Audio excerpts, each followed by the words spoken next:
9월 9일 한절 묵상입니다. 오늘 한절 묵상은 예레미야 30장 11절 말씀입니다. 말씀 읽겠습니다. 여호와의 말이다. 내가 너와 함께 너를 구원할 것이다. 내가 너를 흩었던 모든 민족들을 완전히 멸망시킬지라도 너는 내가 완전히 멸망시키지 않을 것이다. 그러나 내가 너를 정의로 훈계하고 내가 너를 결코 처벌을 면하게는 하지 않을 것이다. 자녀를 고통 가운데 내버려 두는 부모는 없습니다. 그 고통 가운데 있는 자녀를 위해서 자신의 목숨을 내어주는 것이 부모의 마음입니다. 하나님은 자신의 백성이 고통당하는 것을 그냥 내버려 두지 않으십니다.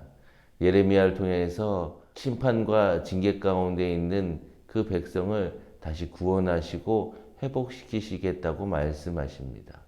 그 회복의 말씀을 오늘 예레미야를 통해서 기록하라고 말씀하십니다.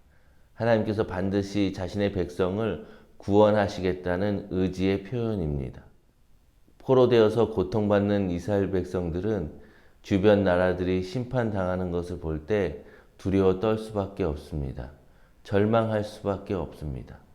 그러나 예레미야를 통해서 하나님이 구원하시고 회복시키시겠다는 말씀을 들을 때 다시 소망을 가질 수 있습니다. 우리의 삶 가운데서 절망적인 상황, 또 고난 가운데, 고통 가운데 있다면 하나님의 약속, 기록된 약속을 우리는 기억해야 합니다. 하나님께서 절대 그 백성들을 멸망시키지 않으실 것이다. 끝까지 견디고 하나님의 소망을 가지고 살아가는 사람들은 하나님의 놀라우신 회복과 구원을 경험하게 될 것입니다. 그러나 지금 당장 그들은 고통 가운데 있습니다. 하나님께서 왜 고통 가운데 그들을 내버려 두시는지에 대해서 우리는 생각해 보아야 합니다. 포로 생활의 고통 가운데 머물게 하시는 것은 하나님께서 주신 참된 자유가 무엇인지를 깨닫게 하기 위해서입니다. 그들은 하나님 앞에 범죄함으로 바벨론의 포로에 끌려갔습니다. 포로 생활은 갇혀 있는 것입니다. 그들에게 자유가 없습니다. 또 그들을 고통 가운데 내버려 두신 이유는 하나님의 다스리심이 얼마나 축복인가를 깨닫게 하기 위해서입니다. 그들은 바벨론의 포로로 살고 있습니다. 종으로 살고 있습니다.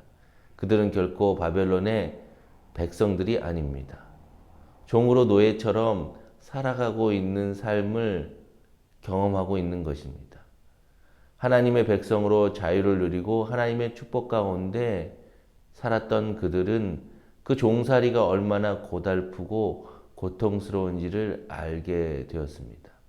하나님의 품에서 살아가는 것, 하나님의 백성으로 살아가는 것이 얼마나 축복인가를 깨닫게 되는 것입니다.